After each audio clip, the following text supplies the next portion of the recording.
जय यीशु की। मैं हूँ प्रियंका डामोर और आप देख रहे हैं रेडियो वेरितास एशिया की हिंदी सर्विस। कलीसिया समाचार में आप सभी का स्वागत है। कलीसिया समाचारों में प्रमुख है, परिवार की विश्व बैठक 22 से 26 जून तक होगी। बुर्किना फासो में सशस्त्र हमलावरों ने 50 नागरिकों को मार डाला। फादर स्टैन स्वामी को मरणोपरांत मिलेगा अंतर्राष्ट्रीय पुरस्कार। भारत के निर्माण श्रमिकों को समर्पित श्राइन। आंध्र प्रदेश के कैथलिकों ने मिशन में आम लोगों की भागीदारी पर जोर दिया। प्रसिद्ध धर्मशास्त्री फादर जोसेफ मट्टम का निधन।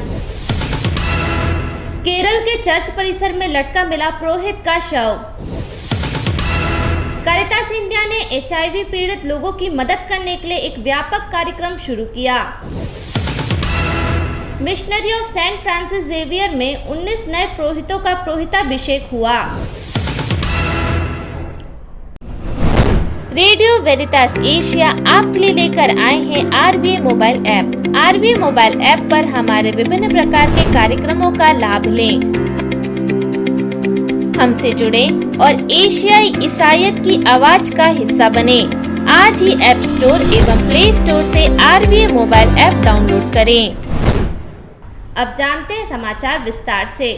परिवारों की विश्व बैठक 22 से 26 जून तक होगी। एक महीने से भी कम समय में रोम शहर परिवारों की विश्व बैठक की मेजबानी करेगा।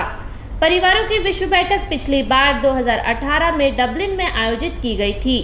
आयोजन की तैयारी के साथ बैठक के विवरण की घोषणा करने के लिए मंगलवार को वाटिकन प्रेस कार्यालय में एक प्रेस कॉन्फ्रेंस आयोजित की गई। परिवारों की विश्व बैठक 22 से 26 जून तक होगी। ब्रीफिंग में भाग लेने वालों में लोकधर्मी परिवार एवं जीवन के लिए बने विभाग उप सचिव प्रोफेसर गाब्रिएला गैम्बिनो थे। एकत्रित पत्रकारों से बात करते हुए उन्होंने कहा कि कोविड-19 महामारी के कारण देरी के बावजूद रोम और दुनिया भर के धर्मप्रांत परिवारों की 10वीं विश्व बैठक के लिए तैयार थे। बैठक का विषय है पारिवारिक प्रेम, बुलाहट और पवित्रता का मार्ग। बुधवार 22 जून को संत पिता पॉल VI सभागृह में संत पिता फ्रांसिस की उपस्थिति में बैठक की शुरुआत होगी। बुर्किना फासो में सशस्त्र हमलावरों ने 50 नागरिकों को मार डाला। बुर्किना फासो के मजोरी क्षेत्र के गवर्नर के आधिकारिक बयान के अनुसार बुधवार को सशस्त्र हमलावरों के हमले के दौरान कम से कम 50 नागरिक मारे गए। समाचार रिपोर्ट में कहा गया कि जब हमला हुआ तब नागरिक बेनिन के टोगो के साथ सीमाओं के करीब पामा कम्यून वाहन में यात्रा कर रहे थे। यह स्पष्ट नहीं है कि 25 मई के हमले के पीछे कौन था। हालांकि हाल के वर्षों में हिंसक चरमपंथी धार्मिक समूहों द्वारा देश के कई हिस्सों पर कब्जा कर लिया गया है।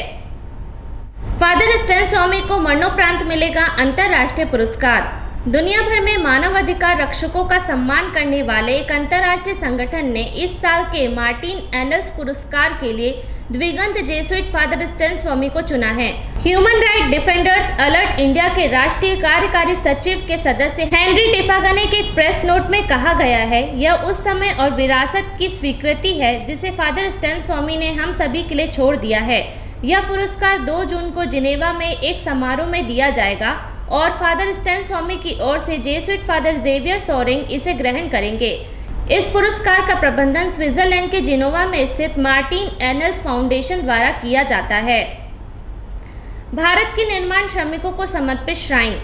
दक्षिण भारतीय राज्य कर्नाटक में बेल्लोरी के धर्मप्रांत ने प्रवासी मजदूरों, विशेष रूप से निर्माण कार्यों में लगे लोगों को एक नया मंदिर समर्पित किया है। बेल्लोरी के बिशप हेनरी डिसूजा ने 31 मई को कृष्णा और तुंगभद्रा नदियों के बीच स्थित शहर और राज्य की राजधानी बेंगलोर से 409 किलोमीटर उत्तर में स्थित रायचूर में बालक यीशु तीर्थ को आशीर्वाद और समर्पित किया। बिशप ने मंदिर को एक उत्कृष्ट कृति और धर्म प्रांत के लिए एक आशीर्वाद के रूप में वर्णित किया। निर्माण पूरा करने वाले पिता PR पॉलराज ने कहा कि यह मंदिर भारत के निर्माण श्रमिकों को समर्पित है। उन्होंने कहा कि उन्हें यह विचार कई प्रवासी और निर्माण श्रमिकों को देखने और उनकी मदद करने के बाद मिला जो कोरोना महामारी से प्रभावित थे। आंध्र प्रदेश के कैथलिकों ने मिशन में आम लोगों की भागीदारी पर जोर दिया। पुरोहितों, सचिव, चर्च पदानुक्रम को आम लोगों की अधिक सुनने और उन्हें सुसमाचार प्रचार के कार्य में भाग लेने का अधिक अवसर देने की आवश्यकता है। आंध्र प्रदेश के कडप्पा धर्म प्रांत में एक बैठक में इस पर जोर दिया गया। डीनरी स्तर की सिनाड इन एक्शन बैठक 30 मई को sacred heart pastoral centre Ramanjaneyapuram Kadapa धर्म प्रांत में आयोजित की गई थी। धर्मसभा एक साथ चलने और चर्च की इस आवश्यक विशेषता को गहरा करने के लिए एक दूसरे को सुनने का संकेत देती है।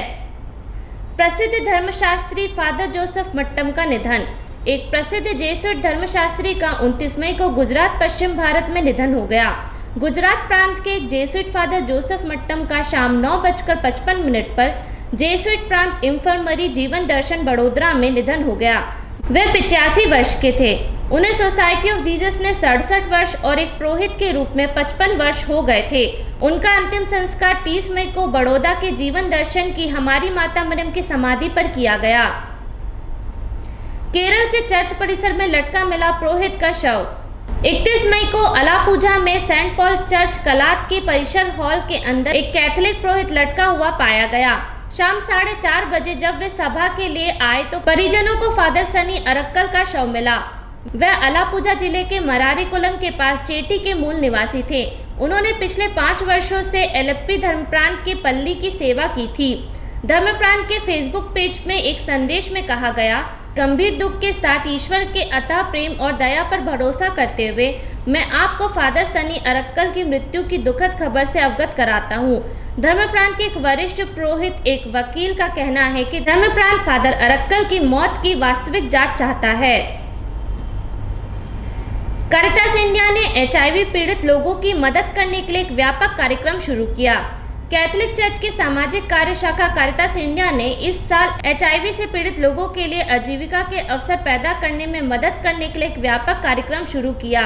एजेंसी मुख्य रूप से राष्ट्रीय राजधानी की मलिन बस्तियों में काम करती है, जहां मामले बड़ी संख्या में पाए जाते हैं। कैरिटास इंडिया के कार्यकारी निदेशक फादर पॉल मुंजेली का कहना है कि इस सहायता का उद्देश्य HIV से पीड़ित लोगों के परिवारों को कमाई शुरू करने और उनके जीवन स्तर को बढ़ाने में मदद करना है। फादर कहते हैं, इसका उद्देश्य महिलाओं को आर्थिक रूप से स्वतंत्र होने के लिए सशक्त बनाना है। Missionary of Saint Francis Xavier में 19 नए पुरोहितों का पुरोहिताभिषेक हुआ।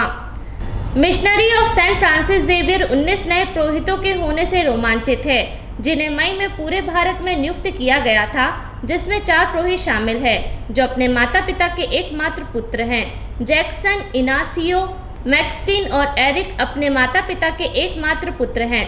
जैक्सन का 1 मई को गोवा के दमन के आर्च बिशप फिलिप नेरी फेराव द्वारा पुरोहिताभिषेक हुआ। उन्होंने कहा, मैं पुरोहिताई के इस सुंदर उपहार के साथ मुझे आशीर्वाद देने के लिए ईश्वर का आभारी हूँ। ईश्वर ने मुझे उसके अधिक निकटता से सेवा करने और उसके प्रति सदैव विश्वास योग्य रहने के लिए चुना है। इसी के साथ कलीसिया समाचार समाप्त हुए। अगली बार फिर मुलाकात होगी नई खबरों के साथ। नमस्कार।